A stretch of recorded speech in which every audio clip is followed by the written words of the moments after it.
Friends, അപ്പോൾ നമ്മുടെ all India യാത്രയുടെ 4ാമത്തെ ദിവസത്തിലേക്ക് സ്വാഗതം. അപ്പോൾ നമ്മളിപ്പോൾ ഹംപിയിലാണ് ഉള്ളത്. അപ്പോൾ നമ്മൾ രാവിലെ ഫുഡ് കഴിച്ചിട്ട് ഇവിടുത്തെ സ്ഥലങ്ങൾ കാണാൻ പോകാമെന്ന് വിചാരിച്ച് നമ്മുടെ ബ്രേക്ക്ഫാസ്റ്റാണിത്. എന്തൊക്കെയാണ്? പുട്ട ഉണ്ടാക്കിയത്, ഗോതമ്പ് പുട്ട് പൊട്ടിച്ചെടുത്തത് ചെയ്തിട്ടേ നിർത്താം. അപ്പോൾ അത് ഇന്നും പുട്ട് തന്നെ ഉണ്ടാക്കി. പിന്നെ ഞങ്ങൾക്ക് പഴം കിട്ടി. ഈ ഡ്രൈ ഫ്രൂട്ട്സ് ഇതൊക്കെ ഞങ്ങൾ സാധാരണ രാവിലെ ഇതിൻ്റെ കൂടെ കഴിക്കുന്നതാണ്. അപ്പോൾ അതാണ് ഞങ്ങളുടെ ഇന്നത്തെ ബ്രേക്ക്ഫാസ്റ്റ് കഴിക്കട്ടെ കേട്ടോ. ഓക്കെ. ഹംപിയിൽ ഇങ്ങനെ തമിഴ്നാട്ടിലെ പോലെ കളർഫുൾ അമ്പലങ്ങൾ കാണാം കേട്ടോ. അപ്പോൾ ഹംപിയിലെ നിർമ്മിതികളിൽ പ്രധാനപ്പെട്ട ഒന്നായ വിരൂപാക്ഷ ടെമ്പിളിലേക്കാണ് നമ്മളിപ്പോൾ പോകുന്നത്.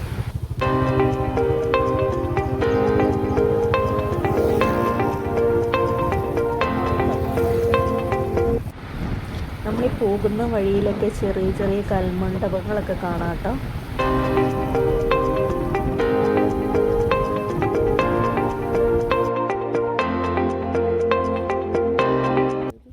ഇതൊക്കെ ഏതോ പഴയ നിർമ്മിതികളുടെ അവശിഷ്ടങ്ങളാണ് എന്നാണ് തോന്നുന്നത് കണ്ടിട്ട്.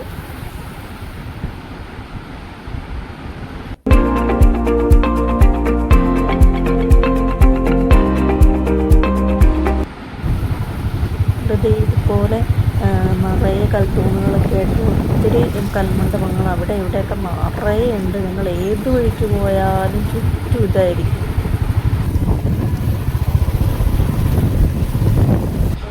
വിരൂപാക്ഷ ടെമ്പിളിൻ്റെ മെയിൻ എൻട്രൻസ് ആണ്. നമ്മൾ ഇതാണ് പ്രധാന ഗോപുരം.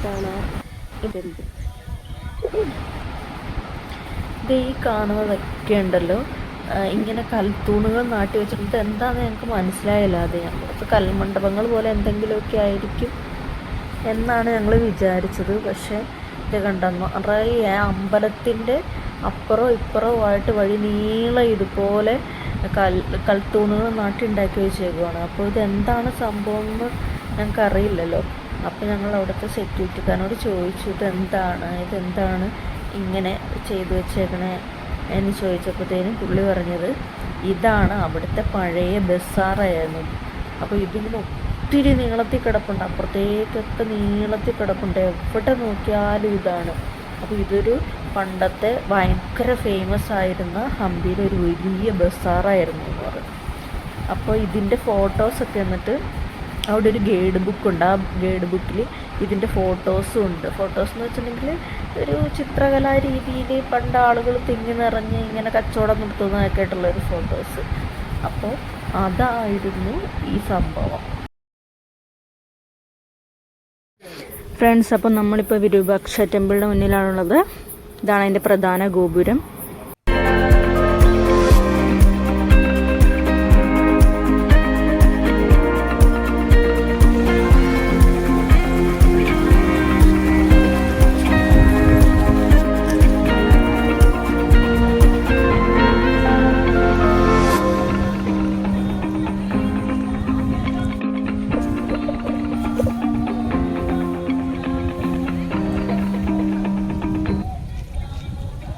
ഫ്രണ്ട്സ്, നമ്മൾ വിരൂപാക്ഷ ടെമ്പിളിൻ്റെ അകത്തേക്ക് കയറാൻ പറ്റുമെന്ന് അറിയില്ല.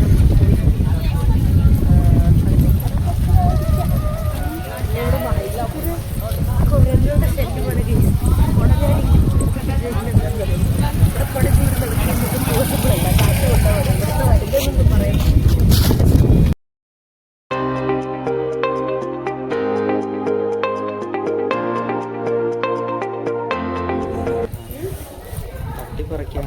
ഇങ്ങോട്ടാ വന്നേന്ന് അതെവിടെ പോയി?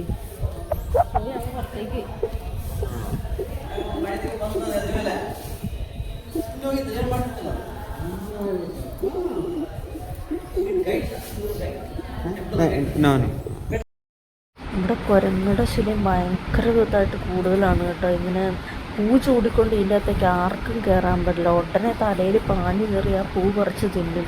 ഞാനതുപോലെ കണ്ടു. എൻ്റെ പൊന്നെ പേടിയാവും. ഇതുങ്ങൾ ഭയങ്കര ഇതായിട്ട് നമ്മുടെ മേത്തേക്ക് ചാടി കയറി വരുന്നു. വിരൂപാക്ഷ ടെമ്പിൾ എന്ന് പറഞ്ഞാൽ, വിരൂപാക്ഷ എന്ന് പറഞ്ഞാൽ ശിവനാണ്. ശിവനാണ് ഇവിടുത്തെ പ്രതിഷ്ഠ, ആരാധനയൊക്കെ. അപ്പോൾ ഇവിടെ മറ്റു സൈറ്റുകളെയൊക്കെ അപേക്ഷിച്ച്, ഹംപിയിലെ മറ്റു സൈറ്റുകളെ അപേക്ഷിച്ച് ഇവിടെ ആരാധനയ്ക്ക് വേണ്ടിയാണ് ആളുകൾ വരുന്നത്. ഇപ്പോഴും അവിടെ ആരാധനയും കാര്യങ്ങളുമൊക്കെ ഇവിടെ നടക്കുന്നുണ്ട്.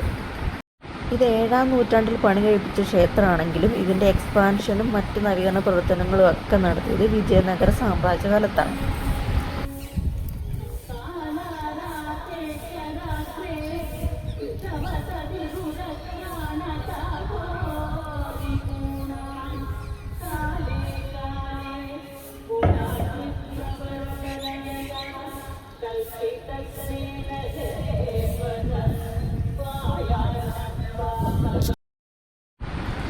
കണ്ടോ, നമ്മുടെ വാനരന്മാരുടെ പ്രധാന കേന്ദ്രമാണത്. ആ ഒരു സ്ഥലത്താണ് ഇവന്മാർ മൊത്തം തമ്പടിപ്പിച്ചേക്കുന്നത്. ഫാമിലി ആയിട്ടോ അല്ലാതെയും ഗുണ്ടകളും ഗുണ്ടികളും ഒക്കെ ഇവിടെ ഉണ്ട്.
പരിപാടി ഒന്നും നടക്കുന്നത് എന്താണെന്നറിയില്ല കേട്ടോ.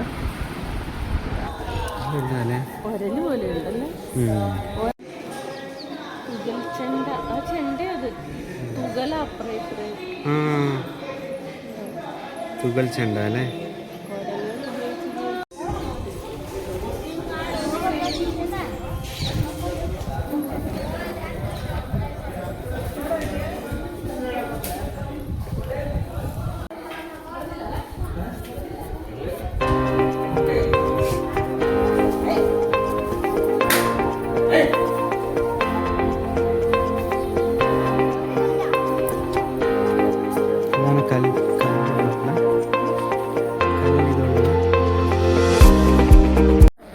അമ്പലത്തിൻ്റെ അകത്തൊരു കുളമുണ്ട് കേട്ടോ, ക്ഷേത്രക്കുളം. അതിൻ്റെ അകത്ത് നിറയെ ആമകൾ ആ കരയിലൊക്കെ കയറി ഇങ്ങനെ ഇരിപ്പുണ്ട്. നിറയെ ഫാമിലി ആയിട്ടൊക്കെ ഇങ്ങനെ കൂട്ടം കൂടിയിരിക്കുന്നുണ്ട്.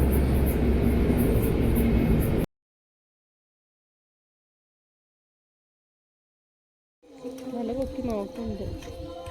3 എണ്ണം ഉണ്ട്, മക്കളും ഉണ്ട്. ആമല്ലേ?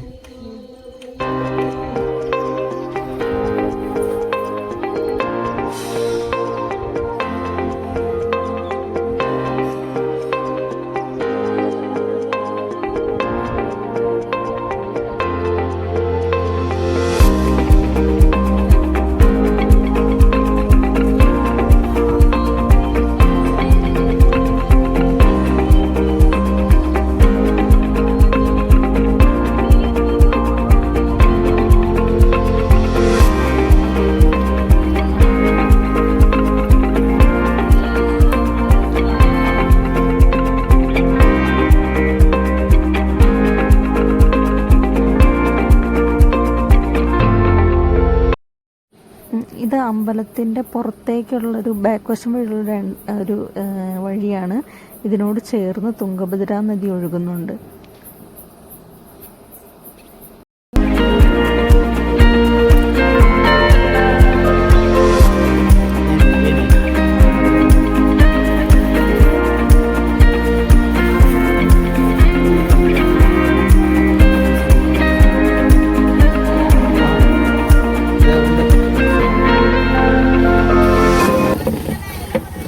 ഈ സൈഡിലൂടെ ഒഴുകുന്നത് കണ്ട, ഇതാണ് തുംഗഭദ്ര നദി. തുംഗഭദ്ര നദിയുടെ തീരത്താണ് ഈ അമ്പലം സ്ഥിതി ചെയ്യുന്നത്.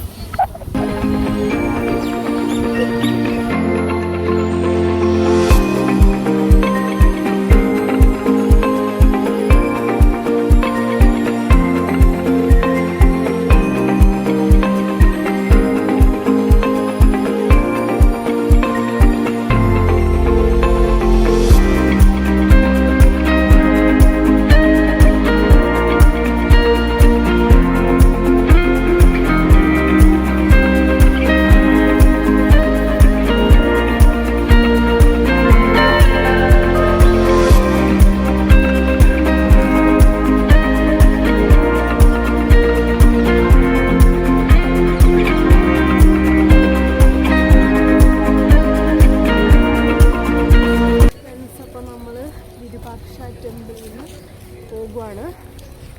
ഇവിടെ കുറച്ചുകൂടെ മുകളിലേക്ക് കയറിയാൽ കുറച്ചുകൂടെ സംഭവങ്ങളൊക്കെ ഉണ്ട്. സംഭവങ്ങളെന്ന് വെച്ചിട്ടുണ്ടെങ്കിൽ കൽമണ്ഡപങ്ങളും കാര്യങ്ങളൊക്കെ ഒത്തിരി ഉണ്ട്. പക്ഷേ നമുക്കിന്ന് വൈകുന്നേരത്തിനുള്ളിൽ ഹംപി ഏകദേശം മൊത്തം കവർ ചെയ്യണം.